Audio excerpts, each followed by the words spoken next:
ទៀតស្រាប់ទៅសាលាគាត់សក់អីកាសក់វិញខ្ញុំទៅកាសក់ណាគេទាយបានមុនគេនឹងឈ្នះហ่าអក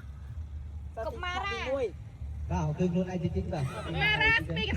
ម៉េងប្រោកុមារាទៅសាលារៀន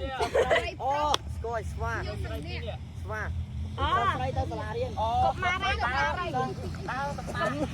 ទី2ម៉ែទី2ម៉ែ ស្រីពីរនាក់ អត់គាត់ទៅលោកសំទី ស្រី ម៉េងប្រុស កុមារី កុ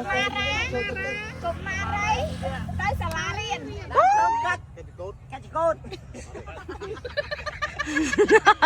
ចូលទៅនេះ ជីឡាលេង អេប្រាប់គេនេះ ក្រុងដែរ ពីអ្នកទៅមើលកាយ ថ្ងៃលេង2អ្នកសង្សារ មើលសៃ ពីអ្នកគូសង្សារ ពីរនាក់ 2អ្នកទៅដល់លេងពុន ទៅមើលថ្ងៃនេះ មើលទៅមើលថ្ងៃនេះទៅមើលថ្ងៃនេះ ទៅប្រពន្ធទៅមើលកំជ្រួច អេ ប្តីប្រពន្ធទៅមើល អើយ